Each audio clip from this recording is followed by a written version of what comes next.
ಕೇಂದ್ರದ ಬಿಜೆಪಿಯವರು ಅಲ್ಲಿಯ ಸಚಿವರಾದಂಥ ಪ್ರಹ್ಲಾದ್ ಜೋಶಿ ಇರ್ಬೋದು ಮತ್ತು ಕೇಂದ್ರದ ಬಿಜೆಪಿಯ ಮುಖಂಡರುಗಳು ಯಾರೂ ಕೂಡ ಈ ಮೆಕ್ಕೆಜೋಳ ರೈತರ ಪರವಾಗಿ ಏನೂ ಕೂಡ ಕ್ರಮ ತಗೊಳ್ತಾ ಇಲ್ಲ.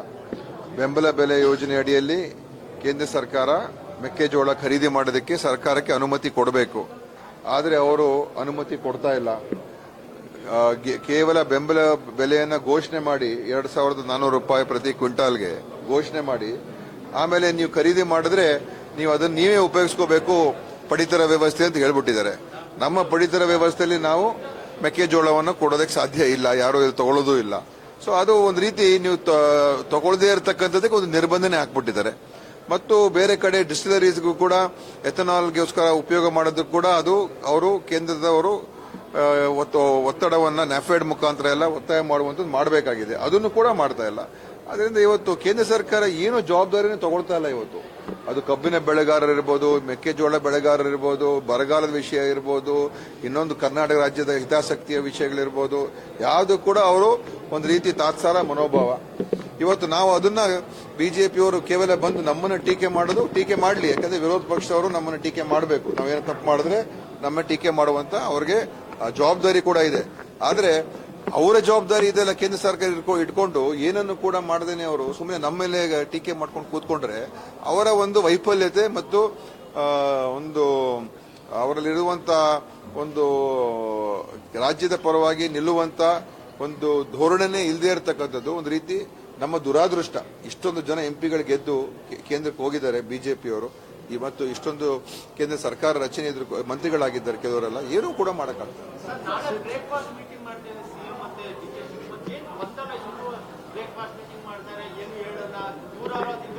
ನೋಡಪ್ಪ ನೋಡಿ, ಯಾವ ಗೊಂದಲನೂ ಕೂಡ ಇಲ್ಲ. ಈಗ ಮೊನ್ನೆ ಹೇಳಿರುವಂತ ಮಾತಿಗೆ ನಾವೇನ್ ಮತ್ತೆ ಅದಕ್ಕೆ ಚರ್ಚೆ ಮಾಡೋ ಅವಶ್ಯಕತೆ ಇಲ್ಲ. ಸ್ಪಷ್ಟವಾಗಿ ಹೇಳಿದ್ದಾರೆ, ನಾವು ಕೇಂದ್ರದ ನಮ್ಮ ಹೈಕಮಾಂಡ್ ಅವರು ಹೇಳುವ ಪ್ರಕಾರ ನಾವು ನಡೀತೀವಿ ಅಂತ ಹೇಳಿದ ಮೇಲೆ ಅದ್ರ ಮೇಲೆ ಇಷ್ಟು ನೋಡಿ, ಇನ್ನೊಂದು ಇಷ್ಟು ಜವಾಬ್ದಾರಿಯುತವಾಗಿ ಒಬ್ರು ಮುಖ್ಯಮಂತ್ರಿ ನಡ್ಕೊಳ್ತಾ ಇದ್ದಾರೆ ಅಂತ ಹೇಳಿದ್ರೆ ನಾವು ಅವರಿಗೆ ಪ್ರಶಂಸೆ ನೀಡಬೇಕು. ನಮಗೆ ಹೆಮ್ಮೆಯ ವಿಚಾರ. ಯಾಕಂದ್ರೆ ಯಾವುದೇ ರೀತಿಯ ಒಂದು ಗೊಂದಲಗಳನ್ನ ನಮ್ಮ ಮುಖ್ಯಮಂತ್ರಿ ಆಗಿರ್ಬೋದು, ಯಾರೇ ಆಗಿರ್ಬೋದು ಸೃಷ್ಟಿ ಮಾಡ್ತಾ ಇಲ್ಲ. ಆಯ್ತಾ? ಇವತ್ತು ಬಹಳ ಸ್ಪಷ್ಟತೆಯಿಂದ ಸಿದ್ದರಾಮಯ್ಯ ಸಾಹೇಬರು ನಡ್ಕೊಂಡಿದ್ದಾರೆ, ಬಹಳ ಗೌರವಯುತವಾಗಿ ನಡ್ಕೊಂಡಿದ್ದಾರೆ. ಹಿಂದೆ ಎಲ್ಲ ಅನೇಕ ಬಾರಿಗಳು ನೋಡಿದ್ದೇವೆ. ಇವತ್ತೇನೋ ಕಾಂಗ್ರೆಸ್ ಭಿನ್ನಮತ ಚಟುವಟಿಕೆ ಆಗ್ತಾ ಇದೆಯಾ ಅಥವಾ ಏನಾದ್ರೂ ಗುಂಪುಗಾರಿಕೆ ನಡೀತಾ ಇದೆಯಾ? ಏನೂ ಇಲ್ಲ. ಕೆಲವರು ಏನೋ ಒಂದೆರಡು ಅಲ್ಲಿ ಹೇಳಿಕೆಗಳು ಬಿಟ್ರೆ ಎಲ್ಲೂ ಕೂಡ ಆ ಗುಂಪುಗಾರಿಕೆ ಭಿನ್ನಮತೀಯ ಚಟುವಟಿಕೆ ಯಾವುದೂ ಇಲ್ಲ. ಎಲ್ಲ ಒಗ್ಗಟ್ಟಾಗಿದ್ದೀವಿ. ಯಾವುದು ಶುರು ಆಗಿಲ್ಲ. ಅವರು ಹೇಳ್ಕೊಳ್ತಾರೆ, ನಾವೇ ಅದಕ್ಕೇನು ಮಾಡಕ್ಕಾಗಲ್ಲ. ಇದು ಪ್ರಜಾಪ್ರಭುತ್ವ. ಆ ಸಮುದಾಯರು ಹೇಳ್ಕೋಬಹುದು. ಅದಕ್ಕೂ ನಮ್ಮ ಪಕ್ಷಕ್ಕೂ ಏನು ಸಂಬಂಧ ಇಲ್ಲ. ನಮ್ಮ ಪಕ್ಷದ ಹೈಕಮಾಂಡ್ ತೀರ್ಮಾನ ಮಾಡೋದು ನಮ್ಮ ಪಕ್ಷ ಹಿತದೃಷ್ಟಿಯಿಂದ, ರಾಜ್ಯದ ಹಿತದೃಷ್ಟಿಯಿಂದ ಅಷ್ಟೇ ಹೊರತು ಯಾರೋ ಒಬ್ರು ಆ ಸಮುದಾಯದವರು ಹೇಳ್ತಾ ಇದ್ದಾರೆ, ಇನ್ನೊಬ್ರು ಸಮುದಾಯದವರು ಹೇಳ್ತಾರೆ, ಅದು ಅವರ ವೈಯಕ್ತಿಕ ಪ್ರಜಾಪ್ರಭುತ್ವ. ಇದು ಯಾರು ಏನ್ ಬೇಕಾದ್ರೂ ಹೇಳ್ಬೋದು.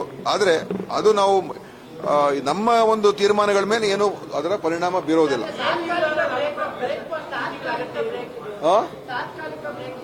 ನೋಡ್ರಿ, ನಿಮಗೆ ಇದ್ರ ಬಗ್ಗೆ ಚರ್ಚೆ ಮಾಡೋದಕ್ಕಿಂತ ಬೇರೆ ವಿಷಯಗಳ ಬಗ್ಗೆ ಚರ್ಚೆ ಮಾಡಿದ್ರೆ ಒಳ್ಳೇದು. ಯಾಕಂದ್ರೆ ಇವತ್ತು ಸ್ಪಷ್ಟ ಉತ್ತರ ಕೊಟ್ಟಾಗಿದೆ. ಇನ್ನು ಅಧಿವೇಶನ ಬರ್ತಾ ಇದೆ. ರಾಜ್ಯದ ಅನೇಕ ಸಮಸ್ಯೆಗಳಿದೆ, ಅದರ ಬಗ್ಗೆ ಮಾತಾಡೋಣ. ಕೇಂದ್ರದ ಅನೇಕ ವೈಫಲ್ಯಗಳಿದೆ, ಅದರ ಬಗ್ಗೆ ಯಾರು ಮಾತೇ ಆಡೋದಿಲ್ಲ, ಅದ್ರ ಬಗ್ಗೆ ತೋರಿಸೋದೇ ಇಲ್ಲ. ಅದರಿಂದ ಮಾಡ್ತೀವಿ, ಬ್ರೇಕ್ಫಾಸ್ಟ್ ಮಾಡ್ತೀವಿ, ಲಂಚು ಮಾಡ್ತೀವಿ, ಡಿನ್ನರು ಮಾಡ್ತೀವಿ.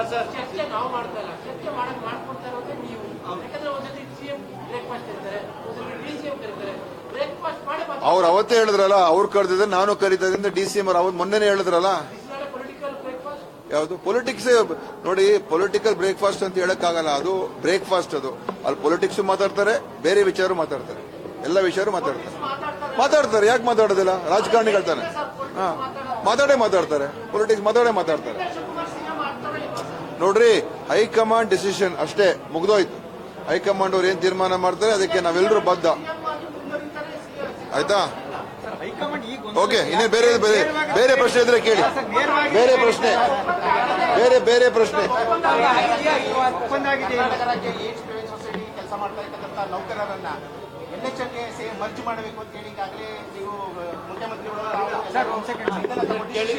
ಅದು ನೋಡೋಣ. ಕೆಲವರು ಅದು ಆಯ್ತು, ಹೇಳಾಯ್ತು. ಯಾವುದು? ಯಾವ ಒಪ್ಪಂದ? ಓಕೆ ಅದೆಲ್ಲ ಈಗ ಅದಕ್ಕೆ ಸ್ಪಷ್ಟ ಉತ್ತರ ಸಿಎಂ ಅವರು ಡಿಸಿ ಅವರು ಕೊಟ್ಟಾಗಿದೆ. ನಾವು ನಮ್ಮ ಸಭೆ ನಡೆಸಬೇಕು.